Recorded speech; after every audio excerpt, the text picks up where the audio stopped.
Tomorrow, just before noon, an Oregon legislative committee will hold a hearing in Salem to try and figure out what went wrong and what led to 1,259 people being registered to vote in Oregon when, in fact, they were not eligible. It is a rare snafu in Oregon voting that has given oxygen to those who would like to spread doubt about election integrity here and elsewhere.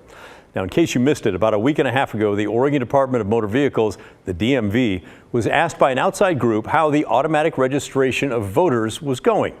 In Oregon, if you are a U.S. citizen and you get a new driver's license or you renew your license, you're automatically registered to vote.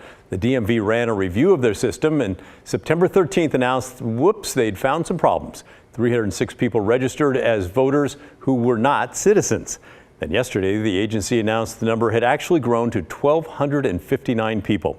The Secretary of State's office was quick to point out that only 9 of that group actually voted in earlier elections. The entire group had its eligibility canceled and have been removed from the voter rolls, although as they check it out, some may be put back on. Okay, so then comes the strange part. Yesterday, the Secretary of State's office, which runs elections, and the DMV put out statements. Here is the release touting that only 9 people who were not supposed to vote actually did. The big question is what specifically went wrong and what's being done to fix it, which is why this part of the release is weird to me anyway. Under the heading of how the error occurred, it states, DMV identified possible, though unlikely causes for error. And then it goes on to give an explanation and an example of a DMV employee inadvertently checking a U.S. passport box when in fact someone had a foreign passport.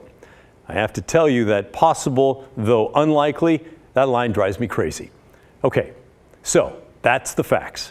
Here's my opinion now on what all that means. Whoever wrote that line for the DMV or allowed it to go out in the press release, that person should be fired.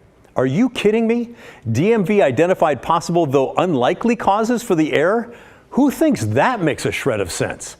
Why don't you just say, yeah, we have no idea what happened? I mean, come on. Did the DMV identify the cause for the error or not?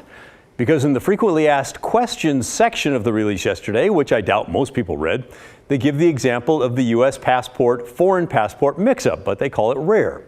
And I would argue that rare is not the same as unlikely, especially in this polarizing political environment.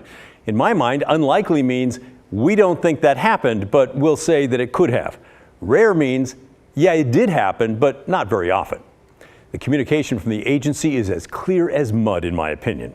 So, are all of these mistakenly registered voters just due to an employee error in checking a box in their system? It kind of does sound like that's the case.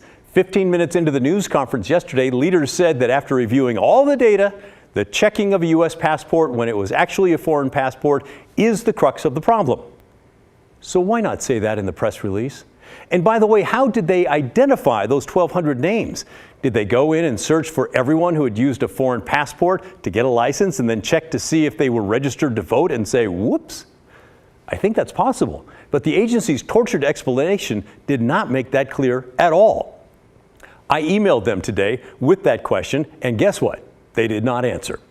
And you might think that I'm making a mountain of a hole here.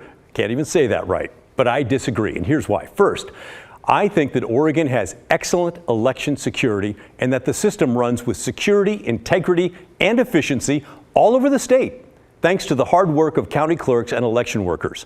Registering 1,200 people to vote who are not eligible is a black eye to the reputation of that system, even though the number represents a very small percentage of the overall registered voters. But on top of that, a clumsy and confusing explanation of what happened just makes the whole situation so much worse. Somewhere tonight, there are people telling each other about this snafu and using it as one more data point to convince each other in their fevered brains that the election system in Oregon is rigged. It's not. But the DMV's explanation on this is certainly not helping with that argument. That's my opinion anyway, and you don't have to agree with me. But it would be nice if you communicated. So, what do you think? Am I out of line, or does the DMV need to do much better to explain this? Let me know, will you?